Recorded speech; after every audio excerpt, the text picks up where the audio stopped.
Hello दोस्तों, एक बार फिर से आपका स्वागत है बायोलॉजी फाउंडेशन बैच में। मैं हर्ष चौधरी आपको बायोलॉजी फाउंडेशन बैच बिल्कुल फ्री पढ़ा रहा हूं, जिसमें आज हमारी क्लास 13 है और क्लास 12 तक हम कवर कर चुके हैं और स्केलेटन की हमारी एक क्लास हो चुकी है।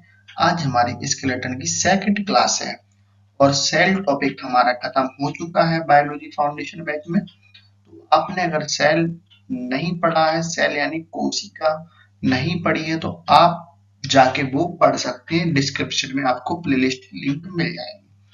तो देखते हैं क्लास 13। आज हम पढ़ेंगे कार्टिलेज के बारे में। कार्टिलेज की संपूर्ण जानकारी आज हम इस वीडियो में कवर करेंगे। चलिए शुरू करते हैं। सबसे पहले आता है हमारा कंकाल तंत्र के मुख्य भाग में मेन कंपोनेंट ऑफ स्केलेटन में कार्टिलेज। कार्टिलेज कार्टिलेज हम किसको कहते हैं समझते हैं। उपास्थि यानी उपास्थि को हम कार्टिलेज कहते हैं। उपास्थि का ही हिंदी मीनिंग होता है उपास्थि और इंग्लिश मीनिंग होता है कार्टिलेज। ठीक है। कार्टिलेज एक विशेष प्रकार का संयोजी ऊतक है यानी कनेक्टिव टिश्यू है दोस्तों। टिश्यू जो है वो हम इसका अगला टॉपिक जो आएगा स्केलेटन के बाद जो अगला टॉपिक आएगा वो हमारा आएगा टिश्यू। ठीक है, आप इसकी चिंता ना करें। कनेक्टिव टिश्यू क्या होता है आप सिर्फ समझे कि कार्टिलेज में कनेक्टिव टिश्यू पाया जाता है जो लचीला और चिकना होता है। शरीर में विभिन्न स्थानों पर पाया जाता है। शरीर में विभिन्न स्थानों पर पाया जाता है कार्टिलेज, विशेष रूप से हड्डियों के सिरों पर। जो हड्डी है जैसे जैसे कि हमारी जो हड्डी, मैं आपको एक हड्डी बना के दिखाता हूँ। जैसे कि हमारी ये हड्डी है तो हड्डी के सिरों पर पाया जाता है। जैसे हड्डी के सिरों पर पाया जाएगा कार्टिलेज। जोड़ों में कान, नाक, श्वास तंत्र और इंटर वर्टेबल डिस्क में इसका मुख्य कार्य शरीर की संरचना को सहारा देना, लचीलापन प्रदान करना और घर्षण कम करना होता है। अब आपको अपनी भाषा में समझाता हूँ।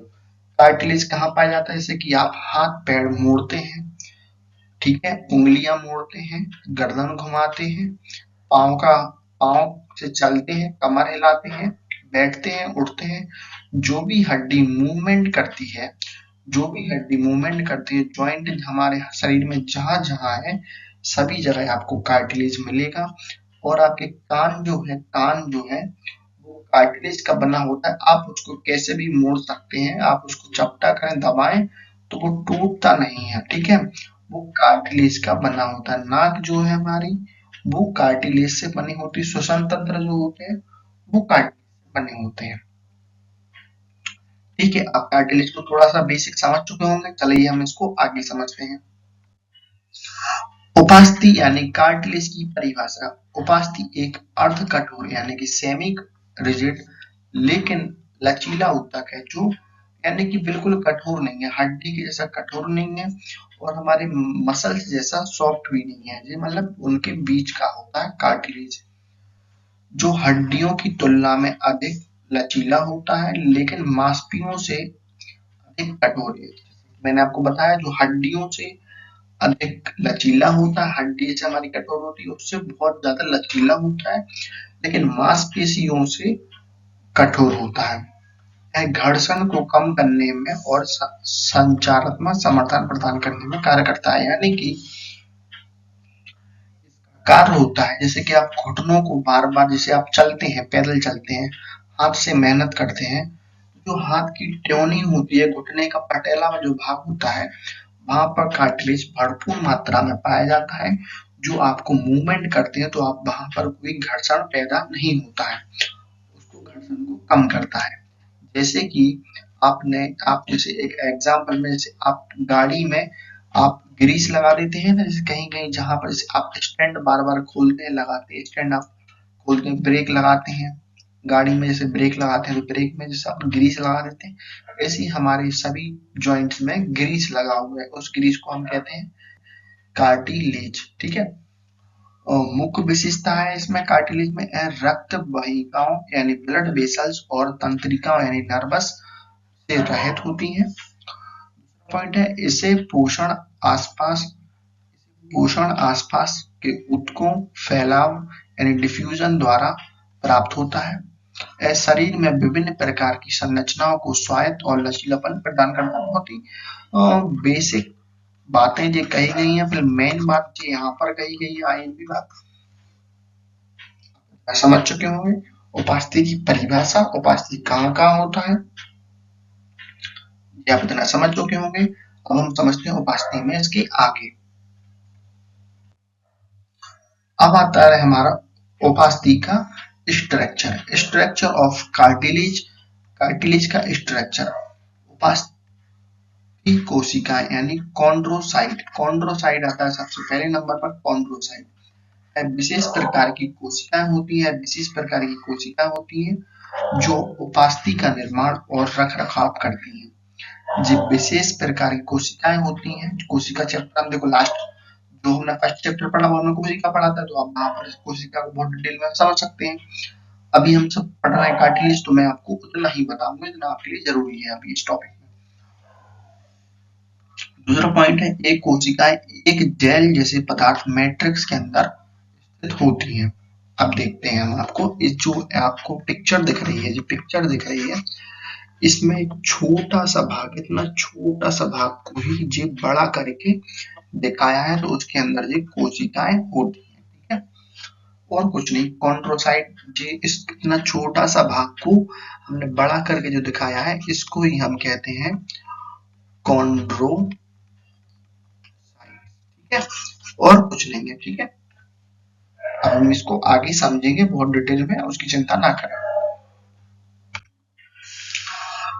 अब आता है हमारा मैट्रिक्स। मैट्रिक्स दोस्तों कहाँ होता है, यह उपास्थि का मुख्य भाग होता है। जो उपास्थि होती है यानी कार्टिलेज होता है, उसका मुख्य भाग होता है। इसमें कोलेजन, कोलेजन जैसे आपको देखो, मैं आपको इस डायग्राम में दिखा रहा हूँ। कोलेजन देखो कुछ इस प्रकार से यहाँ पे दिख रहा होगा आपको। कोलेजन और इलास्टिन अन्य प्रोटीन होते हैं। कोलेजन और इलास्टिन अन्य प्रोटीन। कोलेजन जो आपको जो पिंक कलर से आपको जो दिख रहे हैं, इनको कहते हैं हम कोलेजन, ठीक है। इसमें पानी की मात्रा अधिक होती है, जिससे उपास्थि लचीली होती है। उपास्थि यानी कि कार्टिलेज में जो है वाटर जो है सफिशियंट होता है, पर्याप्त मात्रा होती है, अधिक मात्रा होती है। और कोलिजन और इलास्टिक जो होता है अन्य प्रोटीन फाइबर होते हैं मैट्रिक्स में, ठीक है। कार्टिलेज मैट्रिक्स में मतलब क्या होता है, पानी की मात्रा अधिक होती है। आप थोड़ा समझ चुके होंगे। अब नहीं समझे तो वीडियो पॉज करें, एक बार इन सब चीजों को रीड करें और डायग्राम देखें। उम्मीद करता हूं आपने देख लिया होगा डायग्राम। तो हम इसके आगे देखते हैं। अब आता है हमारा कोलिजन फाइबर। कोलिजन फाइबर उपास्थि को मजबूती प्रदान करने का कार्य करता है। कोलिजन फाइबर कुछ आपको इस जी दिख रहा है यहाँ पर, जो धागे नुमा संरचना जो आपको दिख रही है, इसमें ऐसे ऐसे, इसको कहते हैं हम कोलिजन फाइबर। कोलिजन फाइबर जो कार्टिलेज में एक धागे नुमान संरचना होती है। पॉइंट है, इसमें अलग अलग प्रकार की उपास्थियों में कोलिजन की मात्रा भिन्न होती है।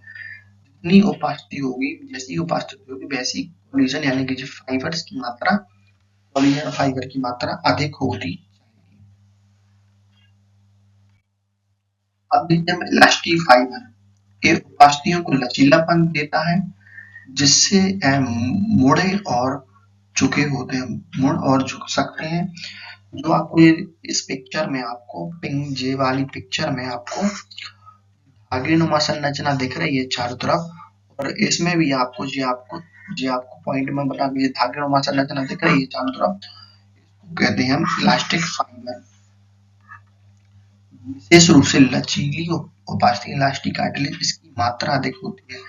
मतलब जितनी अधिक इलास्टिक फाइबर होगा, उतना ज्यादा कार्टिलेज लचीला होगा। जितनी ज्यादा मात्रा इलास्टिक फाइबर का होगा, उतनी ज्यादा कोशिका जो कार्टिलेज होगा उतनी मजबूत प्रदान करेगा।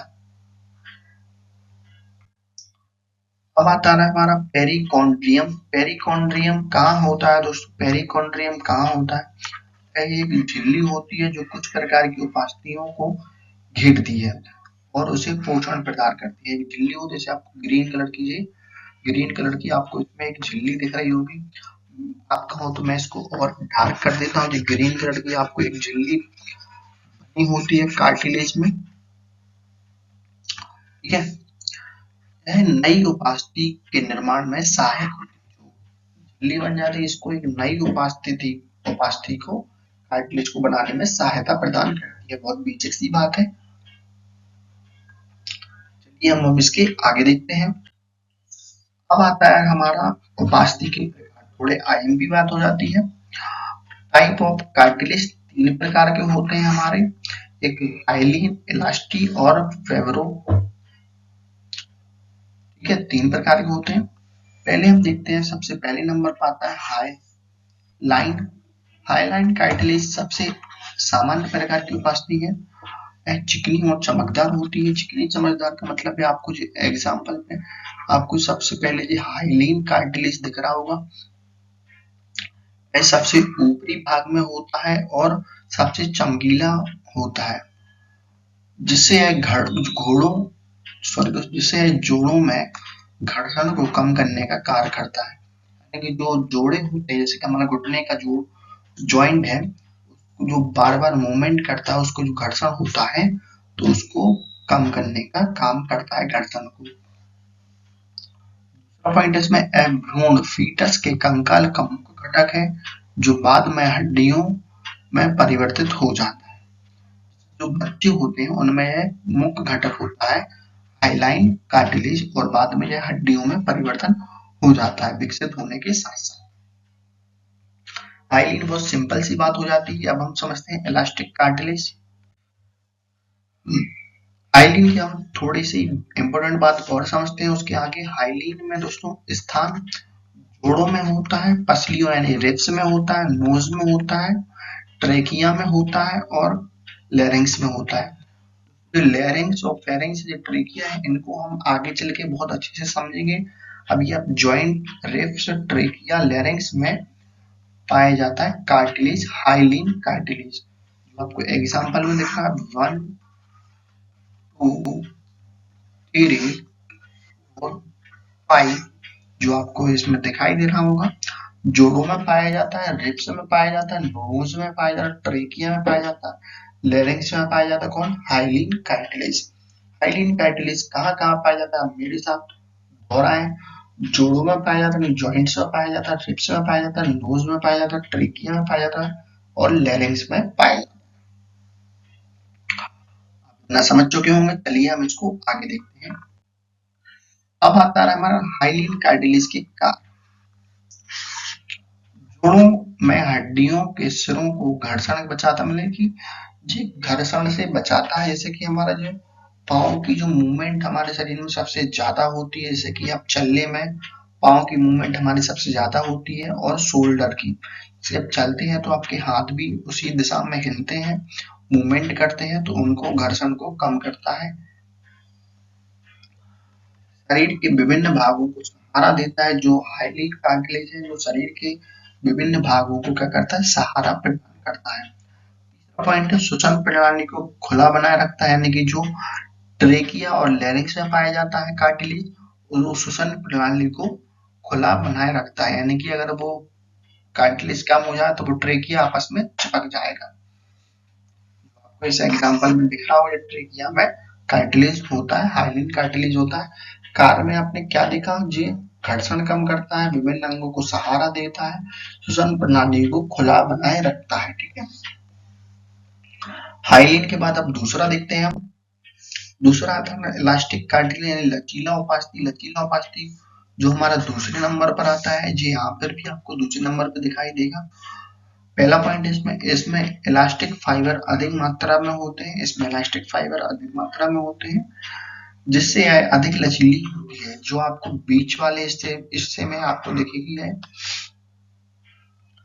अंगों में पाई जाती है जो आकार बदल सकते हैं, लेकिन फिर से अपने मूल आकार में लौट सकते हैं। जैसे कि आप समझ सकते हैं, कुछ अंग होते हैं हमारे शरीर में, जैसे कि आपका कान की हड्डी जो है, कान के, आप उसको दबाएंगे तो वो आपस में जाएगा। आप उसको आगे पीछे ऊपर नीचे कहीं भी मूवमेंट कर सकते हैं। जब आप उसको छोड़ेंगे हाथ से तो वो अपनी जैसी पहली स्थिति में था वैसे ही स्थिति में हो जाएगा। स्थान जैसे बाहरी कान हो गया, एपिग्लोटन हो गया, कंठ हो गया, लेरिंग्स हो गया, कुछ भाग होता है। इतना आप समझ चुके होंगे। इलास्टिक कार्टिलेज में इलास्टिक फाइबर की मात्रा अधिक होती है, उन अंगों में पाए जाते जो आकार बदल सकते हैं। एग्जाम्पल के लिए आपको कान का एग्जाम्पल बताया है। और हाइलीन से थोड़ा इसका कलर डाउन होता है। हाइलीन का कलर जो बिल्कुल चमकीला होता है उससे थोड़ा सा डाउन होता है, उससे थोड़ा सा डाउन होता है, यानी कि बीच का कलर होता है।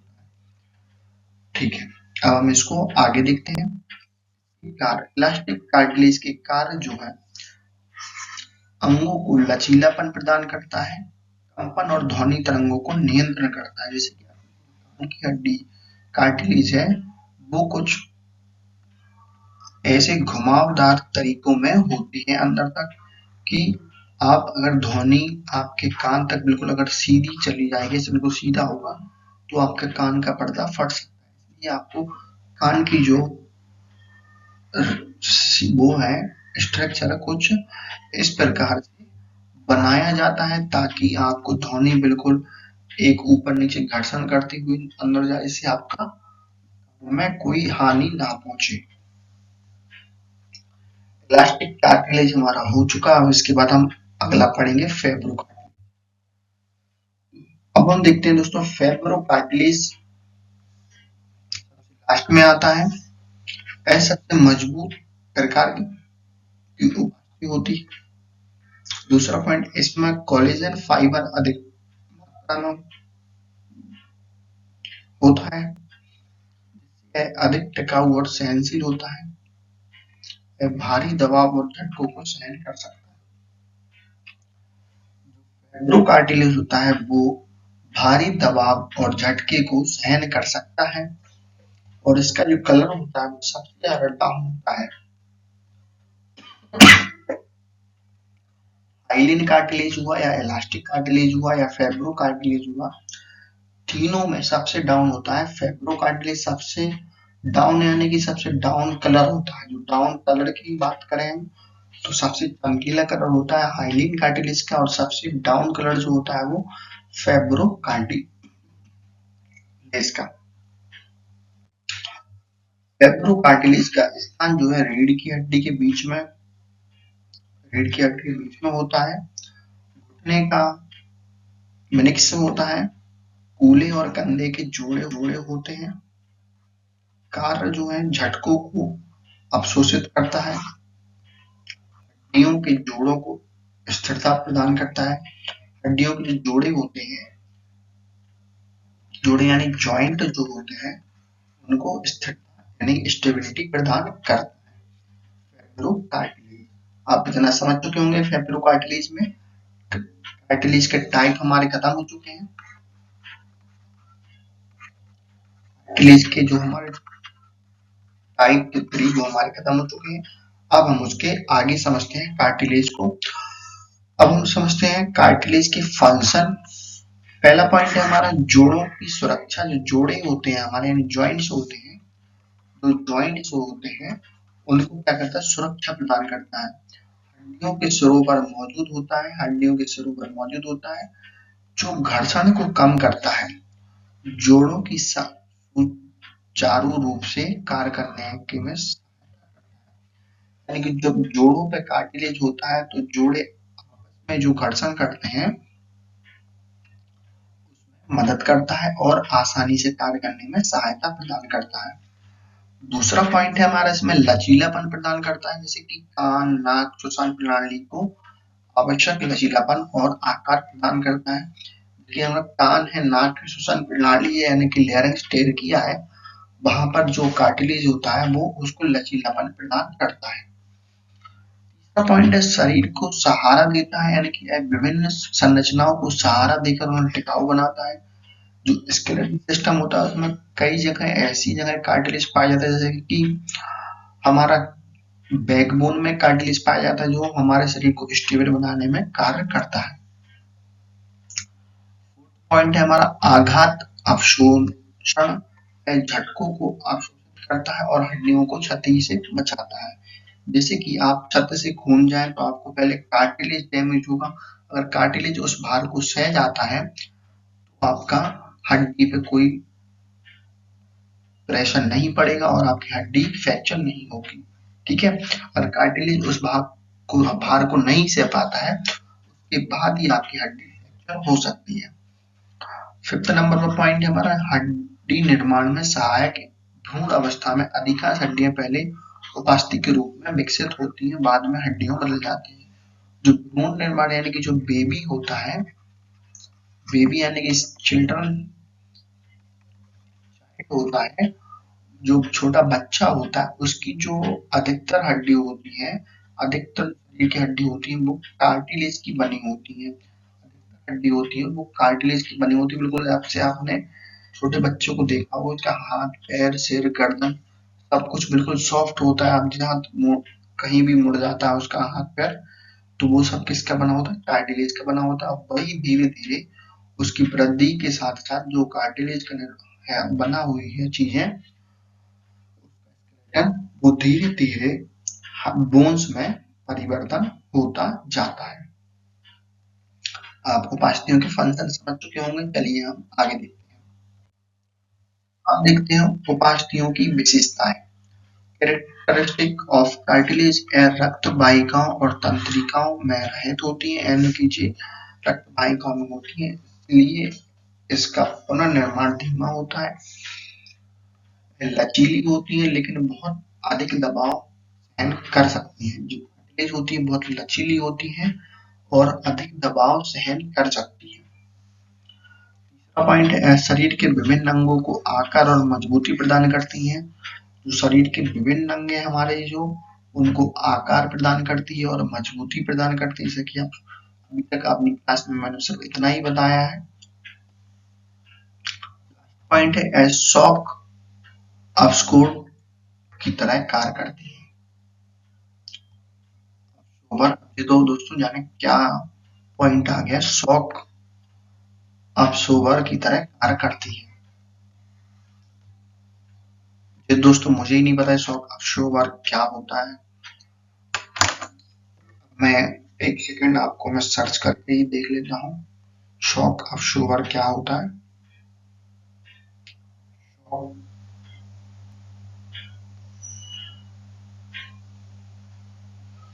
हाँ दोस्तों, शॉक अब्सोर्बर होता है दोस्तों, ये शॉकर होते हैं जो गाड़ी के शॉकर आपने देखे होंगे, जो इस प्रकार से होते हैं गाड़ी के शॉकर।